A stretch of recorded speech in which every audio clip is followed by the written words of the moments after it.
আসসালামু আলাইকুম dear viewers, আশা করি তোমরা অনেক ভালো আছো। যারা তোমরা এইচএসসি পরীক্ষার্থী আসছো, অ্যাডমিশন টেস্ট দিব, অথবা যারা চাকরির পরীক্ষা নিয়ে ভাবছো, তাদের জন্য রিলেটিভ প্রোনাউনের অত্যন্ত কনফিউজিং একটা বিষয়, যে কখন হু বসে, কখন হুম বসে, আর কখন কি বসে, হুজ বসে।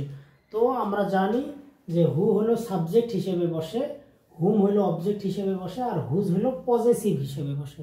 তার মানে সাবজেক্ট হিসেবে বসলে এরপর জেনারেলি কি থাকে, ভার্ব থাকে। আর যদি কোনো কিছু অবজেক্ট হিসেবে বসে এরপর ভার্ব থাকে না, স্বভাবত এই হুম বসলে এরপর সাবজেক্ট থাকবে।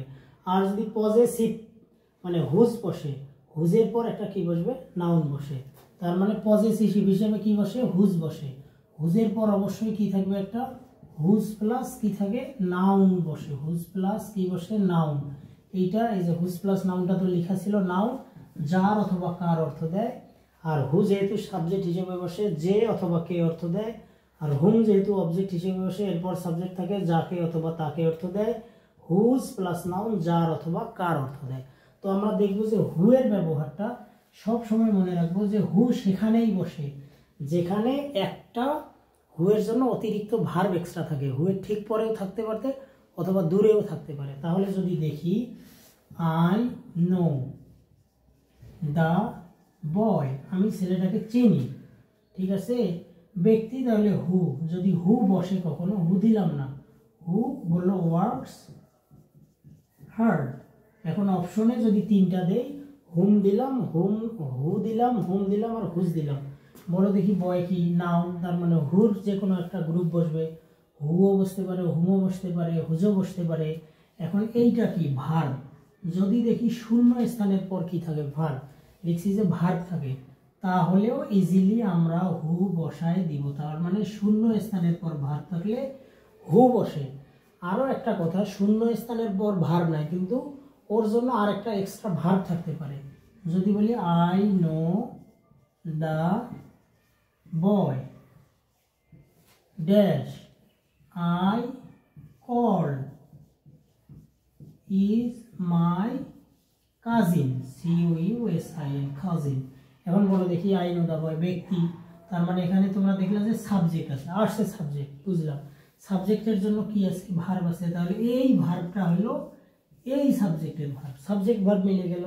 বলো দেখি, এই ইজের কোনো কি হলো, সাবজেক্ট আছে না, তাহলে ইজ যেহেতু অতিরিক্ত আছে, এর সাবজেক্ট নাই, এই জন্য এখানে বসবে হু। এটা হলো, এটাও অত্যন্ত গুরুত্বপূর্ণ। তার মানে হু এর ঠিক পরে ভার্ব থাকতে পারে, থাকবেই। যদি থাকে তাহলে হু। আর যদি আর একটু কঠিন দেয়, তার মানে হু শূন্য স্থানের পর দূরে হইলে ওর জন্য একটা ভার্ব এক্সট্রা থাকবে। তাহলে আই নো দা বয়, আমি ছেলেটাকে চিনি। আই কল, যাকে আমি ডেকেছিলাম। হু ইজ মাই কাজিন, যে আমার হলো কি, কাজিন।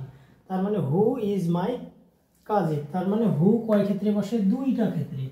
আর হুম কোথায় বসে, হুমের পরে সাধারণত সাবজেক্ট থাকে, কিন্তু একটা ভার্ব এক্সট্রা থাকবে না।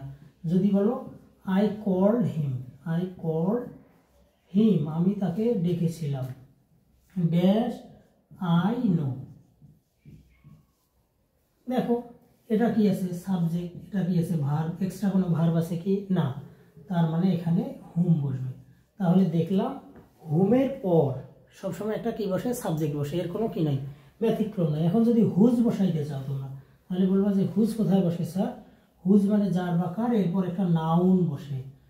I know the teacher, TEACHER, I know the teacher dash students got a class. এখন তুমি বলবা যে হু বসবে না, হুম বসবে না, হুজ বসবে। বলো, এটা হলো সাবজেক্ট, এটা হলো ভার্ব। সাবজেক্ট ভার্ব যেহেতু মিলে গেছে, তার মানে হু হইল না। তারপরে দেখো, তোমরা বলতে পারো সাবজেক্ট আছে, ভার্ব আছে, হুম হইতে পারে। হ্যাঁ, হুম হইতেও পারতো, কিন্তু এটা যদি নাউন হয়, কি হয়, নাউন হয়, তাহলে হুম না বসে হুজ বসে। কেন হুজ বসে, হুজ অর্থ কি, যার অথবা কার। আই নো দ্য টিচার, আমি ওই শিক্ষকটাকে চিনি যার ছাত্ররা A+ পেয়েছে,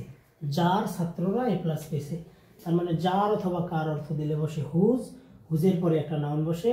আর হুম তো যখন বসে এরপরে সাবজেক্ট বসবে, অতিরিক্ত ভার্ব থাকবে না।